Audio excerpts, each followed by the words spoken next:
Certo. E então, depois de 4 dias que a Edna é encontrada, a Vitória é encontrada no dia 5 de março, ali no primeiro momento foi muito noticiado sobre um PVC que estaria enrolado na mão dela, mas eu vi o médico legista conversando com você na live no seu canal, inclusive já vou falar para o pessoal se inscrever lá no canal do Marcondes, porque o canal é excelente.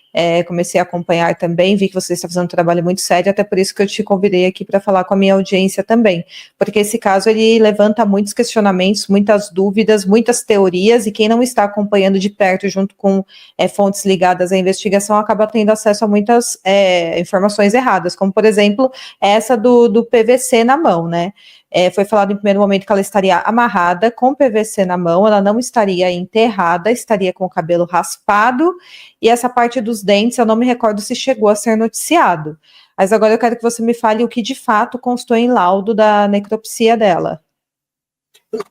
Giovana, antes de entrarmos nesse ponto do laudo, esse tema que você falou é muito interessante para a gente deixar aqui claro para a sua audiência. Por quê?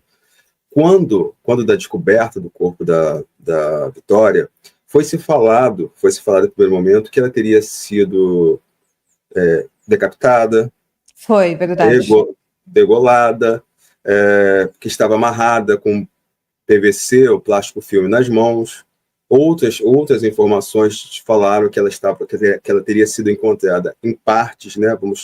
As pessoas vão entender aqui, em parte, para não cair a live, para não prejudicar o trabalho. Então, que ela teria sido encontrada em parte.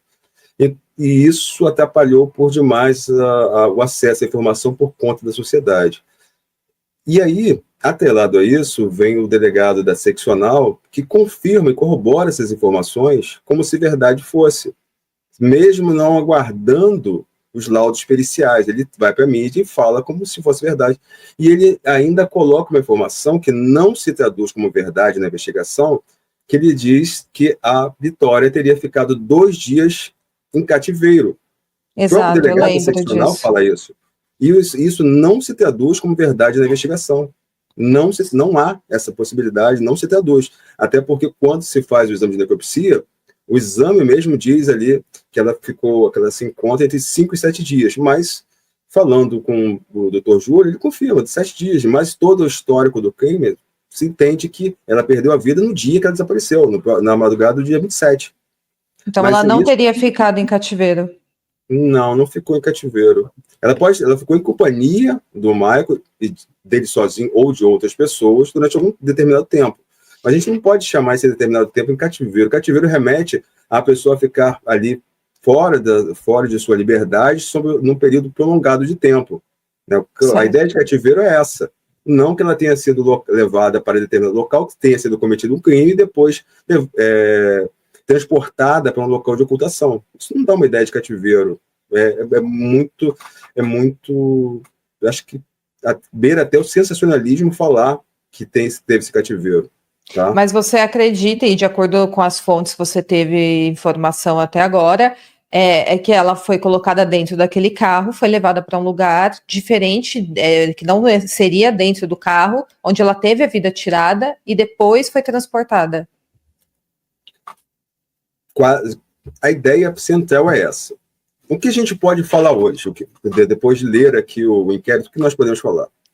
Que o Michael, ele arrebata a Vitória no ponto da entrada do atalho, da entrada da casa dela. É um atalho ali que eles cortam o caminho, não tem iluminação nenhuma, não há iluminação nenhuma. Inclusive, outra pessoa entrou em contato com o canal, bem antes da investigação estar avançada, dando a seguinte informação, que ela estaria em casa e que por volta de 00:40 teria escutado uma voz feminina falar: me solta, me solta, me solta, tá me machucando, me solta, me solta, me solta. E teria durado essa conversa, esses gritos, esses sons, durante uns 10, 15 segundos no máximo. E essa pessoa vai para o portão, tenta olhar, mas não vê mais nada. Depois já fica da casa do Michael. Não. Da casa do Michael. Não? Não, próximo ao local onde ela foi arrebatada, próximo ao ponto de ônibus. Certo. E essa pessoa entra em contato comigo, fala isso, e faz todo sentido. Eu até pedi para essa pessoa entrar em contato com a polícia. Só que começaram a sair vários burburinhos de que teria ligação com casos de associações criminosas, crime organizado, que tem em São Paulo aquele P, C, mais outro Sim, C.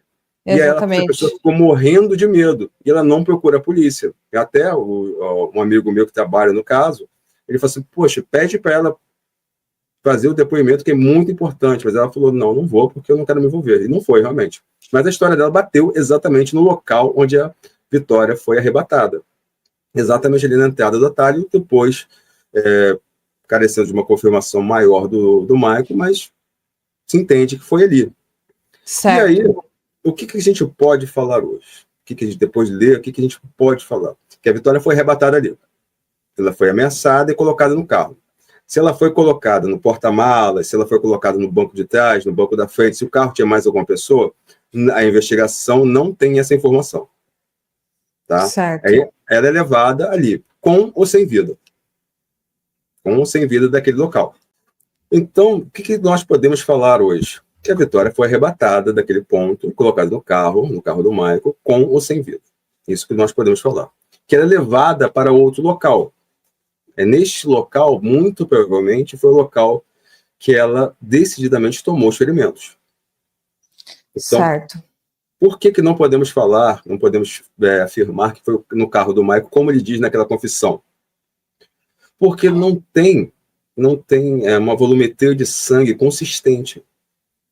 Para que aquele tipo de ferimento fosse ocasionado no carro, o carro dele ficaria totalmente lavado de material biológico, de líquido hematóide, o que não se encontrou. Só encontrou vestígios de líquido, de sangue, no porta-malas. Vestígios. Não foram nem uma quantidade significativa. O que chama atenção. Isso não há possibilidade. O ferimento dela, o ferimento principal, mais letal, que ocasionou ali a anemia, ele acerta a artéria aorta. A artéria aorta... pescoço, né? Não.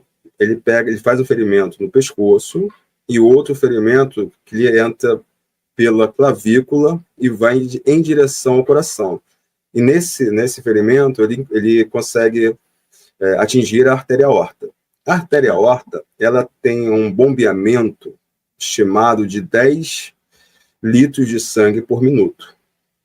Meu Deus. 10 litros de sangue por minuto. Então, pelo exame ali, ela deve ter perdido entre 2,5 a 3 litros de sangue. Provavelmente 75% do seu sangue saiu. Ou seja, se tivesse sido no carro, não teria qualquer dúvida de que encontrariam esse sangue ali dentro. Com toda certeza. Não teria a menor dúvida.